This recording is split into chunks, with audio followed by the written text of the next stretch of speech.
Today's You can hype me video, up. we got the world champion, Julien. Here, we're gonna be going over what he thinks is one of the best decks in the format. I think it's fucking doo-doo. So it's gonna be a little fun back and forth here. Julien, introduce yourself, Mr. World Champion. What's up, guys? I'm Julien. Like Trif said, I think I'm like the world champion or something. And tell him did why. pretty good Tell at him that why you tournament. won, bro. I won because Milano gave me his nose, and I took it to world. So Milano, next time I see you, I gotta give you that back. Damn, no love for the person that actually willed his victory. I see how it is. You know what? I won't forget that. In this video, we're gonna be going back and forth, and none other than pure Mitsurugi. That's right, guys. The deck that I call Bricksurugi that does fuck all. You can open the best combo deck. You can open the best hand in Mitsurugi history, and you still brick because it doesn't do shit. So I'd like to see how Julien feels on the deck. There'll be a lot of back and forth, but Julien's my absolute boy. So we're gonna see who knows more about Yu-Gi-Oh. Let me know what you guys think in the comments. Where Bricksurugi ranks in the tier list. Let's get into it. But before we do, my man's is at 5,000 something subscribers. Before we continue, you go get him to 6,000 subscribers right now. Because if you do, I had confirmation from a source that if Julien gets 6,000 subscribers, he will take Pendulum Magicians to his next regional. We can run that. We can run that. Because Pen Magician is better than fucking Bricksurugi. That's why. What do you think about that? I truly believe this. I truly believe if I take Pendulum Magician, I would finish better than you if you take Mitsurugi to an event. Thoughts? Yo, Trif, can I tell you something? What's up? I have no idea what Pendulum Magician means. Bro, do you know what Wisdom My Magician does? Surely. Bro. What the? Bro, this is the best pen deck ever. When did you start? Oh, I started 2024 Snake Eye format. Guys, he started 2024. He's a world champion. Oh my goodness, bro. Let's just say I could tell you started in 2024 because your Yu-Gi-Oh theory. Never mind. Let's not go there. Okay, so let's. Just kidding. All right, guys, we're going to get straight into this. I do think Mitsurugi is pretty good. Like, if your goal is to finish X4 in an event, play Mitsurugi. But Julien has a very cool way to play the deck, and I love Mitsurugi. I've been a fan of Murakumo from the beginning, and at the end of the day, sometimes less is more. Sometimes ending on a Murakumo with an Impulse and a Prayers is enough against some decks. Also going second, Yummy fears Regeki very much. So pretty good on that. And I'd like to hear, before we continue, Julien's thoughts on pure Mitsurugi, or do you think it should be mixed with something? I'd like the pure approach, but I also think that adding Fiendsmith cards is like something to try out. I haven't tried it too much because I don't want to take Impulse out of my deck. And there's no more Closed Moon, but so even though, yeah, but you can use Excite all night. So like, right. Obviously it's not as makeable. Yeah. Like you have to use 2 4s. You can't use any 2 monsters, but it's pretty cool and definitely worth trying out. But I still like the pure version because you can play more non-engine, which is really cool. Awesome. That's about it for theory. I think we're good to go into the deck list. Before we do, make sure to check out my Metafy down below, where there's going to be daily training. And even though Julien doesn't know it yet, I'm going to drag his ass to be a coach in one of my Metafy classes. So make sure to be there. You can learn from not just myself, but world champ. And we haven't decided yet what decks we're going to be taking in the format. So for any of the YCSs, you're not going to Peru, are you? No. But you are going to Anaheim. I will be winning Anaheim, yes. You'll be winning Anaheim. Second place is solid. You won't get a trophy at second, but it's not bad. I think I'm locking in already what I'm taking for Peru. Anaheim, I don't know yet. So do you know specifically what you're taking to Anaheim? I'm between like two to three decks though. 2 to 3 decks? Okay. Let me know. I think I know what you're going to take. Did I tell you what I'm probably taking? Nah, I have no idea. Probably, yeah, I mean, I think you did tell me to which one? Peru? I'll try to. There's a D in its name somewhere.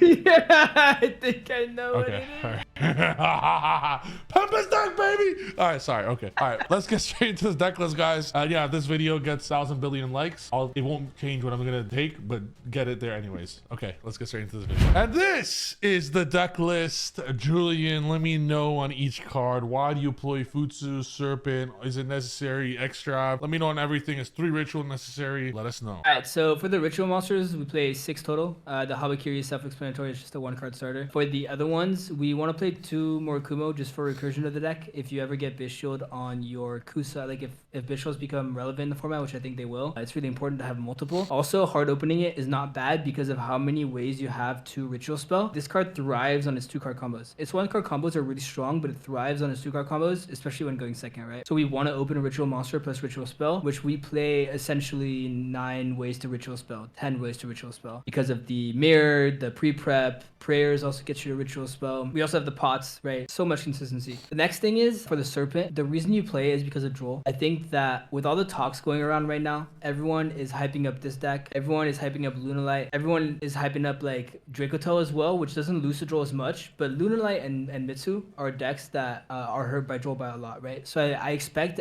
almost everyone to at least play in the side deck, right? So you just want ways to beat that, and playing the Serpent allows you to do so. Not necessarily beat it, but play around it by ending at least on Dynamundo for free. Like you don't need to commit any more cards from your hand or anything. You get to end on Dynamundo for free. And then yeah, we play pre-prep. I forgot to mention Futsu. Like Futsu is necessary. You're playing pure, but like Futsu is a wall. Like guys, think about like the Great Wall of China. Like that's literally Futsu. If you put up Futsu, your opponent plays. Every time they play, you're like, I'm gonna summon another guy. I'm gonna summon another guy. I'm gonna summon another guy. And the only thing that would like break that was like a board breaker. But your deck is impermeable to board breakers because you just tribute your guys. The board breaker effect resolves, and then your guy's like, oh, I'm gonna come back, right? I'm back, and then yeah. So super insane. Just like never dying and getting infinite follow up and then killing your opponent on the next turn is insane. But yeah, that brings me to like pre-prep, like prayers, 3 ritual spells. Again, I said like you want to open a ritual spell plus ritual monster. You have infinite ways to both, so that's why you play 3. And then mirror, obviously we have to play it. It's also just a good card. Like mirror allows you to play around Moltres crazy. You have Foolus or Peruliad. You ritual summon from the place where like they didn't Foolus or Peruliad you, right? You send a ritual monster to the grave. You get mirror, and then you mirror summon back from the graveyard. And now you got access to both your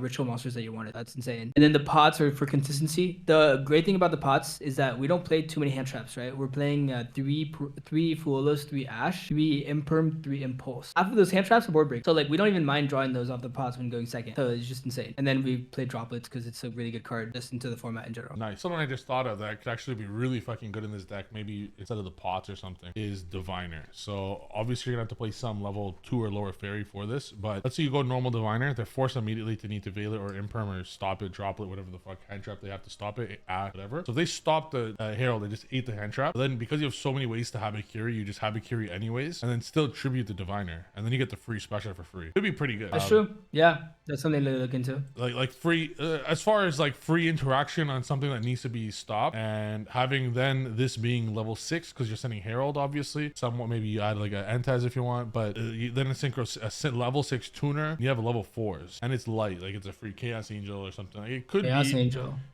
could be decent. I like what you said about how okay. Futsu in any deck, not pure Mitsurugi's fucking dog shit, truly. But in pure Mitsurugi, like it doesn't do enough. I think you need a Futsu in pure Mitsurugi. Like it does, you need more shit. And then it pairs with IP on top crazy. Of that, yeah, it pairs with IP crazy. And on top of just being like the wall that I talked about, having an extra effect to be able to activate is really big. An extra search for breaking boards, for going first. It's really, really huge for you. To trigger each of the 3 ritual 8s. There's a card that it's ironic. I just spent an hour researching this to see if it could be paired with Yummy Mitsurugi. I don't think it's good, but have you read this card? Yes. Okay. Yeah, that card's off pretty new, right? stream, I'm gonna tell you a combo that's fucking insane with this. Sorry guys, you can't know it because this is part of my choice right now for Peru, where it actually uses this Miracle Raven and a card that no one fucking knows, guaranteed. No one knows these either, but uses them in a Mitsurugi deck with Yummy, and they're all 1-card combos. Just you have to insert a brick, but it's so fucking good. I just wish that this could equal the ritual summon of one of these, but they need reptiles like for the spells, but it's really good. So I like the deck.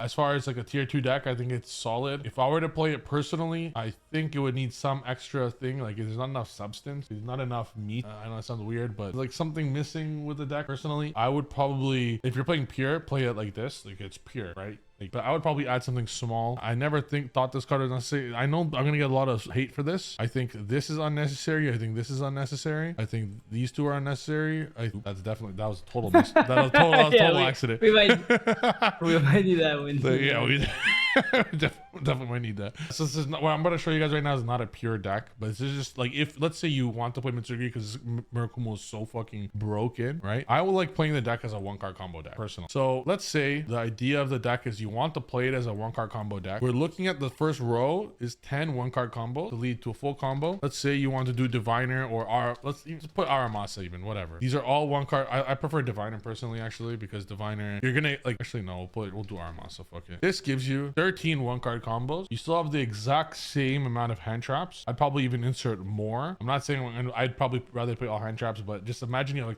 like a bunch of more non-engine. Don't take the like whatever non-engine you want. This is 19. And now you still have 4 space for something that the opponent might not expect, where it could be 13 one-card combos of this. It could be a mini yummy combo to go into Herald. It could be like the most smallest yummy combo ever. Maybe instead of Bell, you could put 7 of the most smallest yummy engine humanly possible. Like just some random stuff as more substance, while still playing 20 non-engine or 17 non-engine, basically playing pure Mitsurugi. But then the problem of that is that you're going to lose the Futsu. You're going to lose the follow-up of the Kusanagi and the Futsu of summoning 4 reptiles. But I think the cards that we remove, it kind of makes it worth it. Like, I don't think we're going to miss having extra ritual spells or like Night Sword Serpent. What's your thoughts on adding something like Yummy instead of those extra cards that are unnecessary? Or do you prefer pure Mitsurugi? I think it's pretty good. I think it's like, it just depends on what you expect the format to be. Because I think they're both good approaches. They're just very different approaches. Yeah. And so yeah, definitely, obviously adding the Yummy cards has like a higher ceiling just because you're playing 2 different engines, so you can do a lot more. But then you're sacrificing like how much non-engine you can play in like a ratio, right? Because there you still had like 15, but you're playing like 43 cards. And I think that one thing that I'm sold on is get that off my screen right now. One thing that I'm sold on is I want to play 40 cards always because I want to maximize the chance. So what you're saying is I should play 60. Like this. If you're going to Anaheim, you should play 60. Get a Croaky, get that garbage card out of here.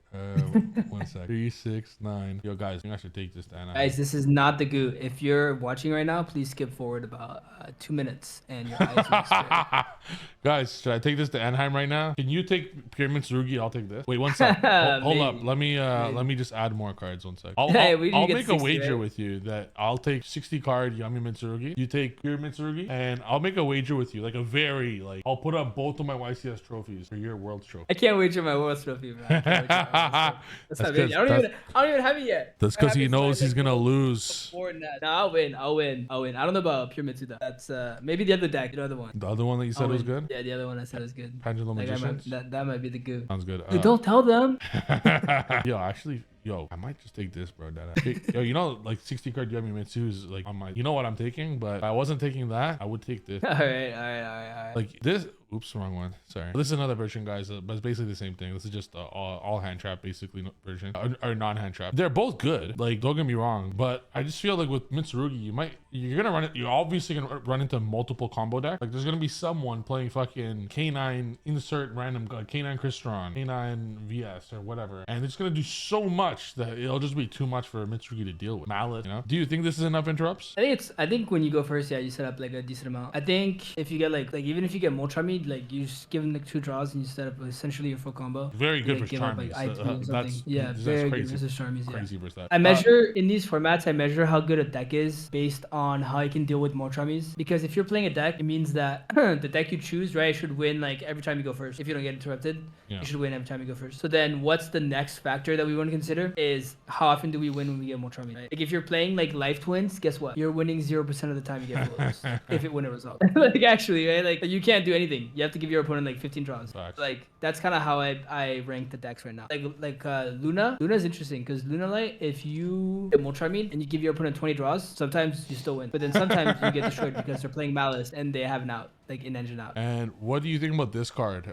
This new Reptile Link 3. Have you you put it in your board sometimes? Does it come up? I haven't summoned it one time. I play it, right? I haven't summoned it one time. One cool thing about it is that it's an out to Liger Dancer because you make it with IP. So then it can't be destroyed and you just have it pointed at the Liger and it gains attack. So that's a cool thing. That's like a way for you to threaten it. And then you have another way to threaten Liger with like Dugaris. But other than that, like you can use it to, you also have that. So you have 3 outs to Liger, which is really cool. So you can use Gorgon as like an imperm if you use IP into it. But I find most of the time like SP is just better. Like IP into SP is 2 banishes. It's insane. Yeah.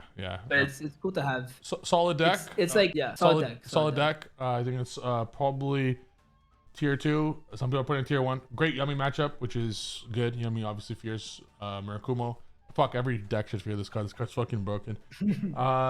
Any last words you'd like to give on the deck?